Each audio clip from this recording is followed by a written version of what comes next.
Assalamualaikum warahmatullahi wabarakatuh. Rahayu Rahayu Sagung Dumadi. Siasat jitu Sultan Agung Mataram taklukkan Surabaya dan hancurkan pemberontakan Pati.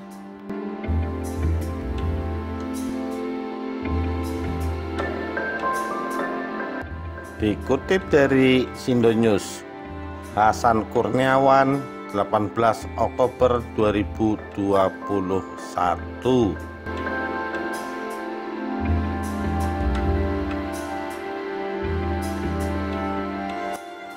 Politik ekspansi Sultan Agung berhasil melebarkan radius kekuasaan dan pengaruh kerajaan Mataram.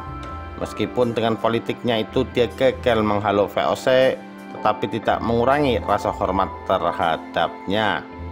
Pada cerita kali ini, penulis akan mencoba mengulas secara singkat siasat Sultan Agung di dalam menaklukkan Surabaya dan Pati. Raja ketiga kerajaan Mataram Islam ini dikenal juga karena siasatnya yang canggih. Sebelum ditaklukkan Mataram, Surabaya merupakan negara sendiri. Raja-raja Surabaya menganggap dirinya sebagai keturunan Sunan Ngampel Denta. Warganya sangat ulet dan penuh keberanian bertahan.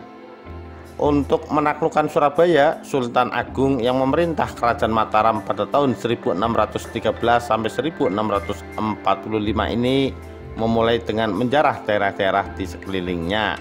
Hal itu dilakukan karena menguasai dengan cara menyerbu tidak mungkin.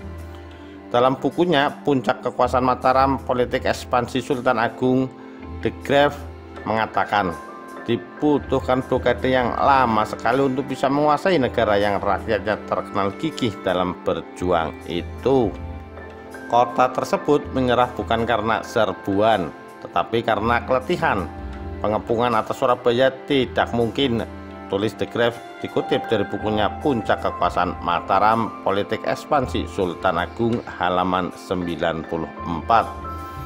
Surabaya terletak di sebuah pulau di antara Kalimas dan Kali Pengirian, dan sebagian lagi di sebelah baratnya. Keratonnya dilindungi oleh tembok-tembok tinggi dan wilayah sekitarnya dikelilingi oleh rawa yang tidak sehat.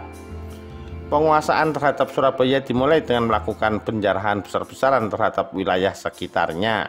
Penjarahan bisa dilakukan saat musim panen, sedang saat musim hujan pasukan Mataram kembali pulang. Dengan cara ini, wilayah kekuasaan Surabaya semakin lama bertambah kecil hingga tinggal kotanya saja. Puncak dari serangan itu adalah menutup saluran air yang menjadi permasalahan Surabaya hingga abad ke-19. Dalam laporan yang disampaikan kepada Belanda pada 27 Oktober 1625, diberitakan bahwa Surabaya menyerah kepada Mataram tanpa perlawanan karena berkurangnya rakyat dan kelaparan. Surabaya pun jatuh ke tangan Mataram. Di tengah ekspansi Surabaya, Pati bergejolak dan melakukan pemberontakan. Daerah Pati termasuk wilayah basis kekuatan bagi Mataram dan kadipaten yang paling kuat karena satu-satunya wilayah yang belum terkalahkan. Akhir dari hubungan Mataram Pati adalah dengan meletusnya Perang Pati. Penyerangan Pati ke Jepara karena sebuah konflik. Namun oleh Patih Endranata, Pati dilaporkan akan memberontak dari Mataram. Akibatnya Sultan Agung memutuskan untuk menyerbu Pati dari 3 penjuru, yaitu timur, selatan, dan barat. Ratusan ribu prajurit Mataram dikerahkan untuk menghancurkan Pati. Sebagai senopati, Mataram menunjuk Tumenggung Alap-Alap. Pasukan dari arah timur yang dipimpin Adipati Martoloyo membawa pasukan mancanegara dan bermukim di Pakuwon Juwana bagian timur. Pasukan Mataram dari arah selatan dipimpin Pangeran Madura. Pangeran Madura memegang prajurit di wilayah Kedu, Begalan, dan Pamijen. Pasukan ini mendirikan tenda-tenda perkemahan di kaki Gunung Kendeng sekitar daerah Cengkalsewu sebelah selatan Pati.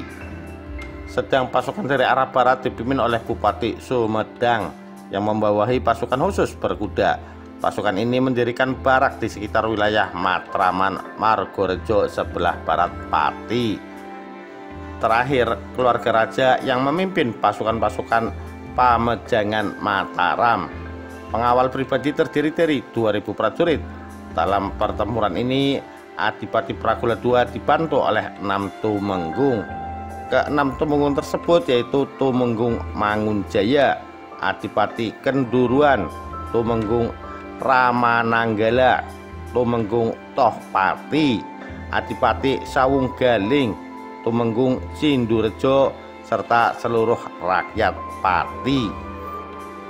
Pada hari Jumat Wage tanggal 4 Oktober 1627 Masehi, Adipati Pragola II tewas tertusuk tombak Kyai Baru milik Sultan Agung yang diserahkan pada Lurah Kapedak Nayaderma. Sang Adipati meninggal dan dikebumikan di Sendang Sani. Setelah wafatnya Adipati Pragola II, Sultan Agung menemui adiknya Ratu Masekar, istri dari Adipati. Sultan Agung menanyakan alasan pemberontakan Pati terhadap Mataram. Ratu Masekar pun menjawab apa adanya. Dia mengatakan bahwa semua berita yang didengar oleh sang sultan adalah berita yang dipalsukan oleh Patih Endranata. Kaget dengan berita itu, akhirnya Patih Endranata ditangkap dan dieksekusi mati. Demikian kisah siasat jitu Sultan Agung, taklukkan Surabaya dan hancurkan pemberontakan Pati. Sekian, terima kasih. Wassalamualaikum warahmatullahi wabarakatuh.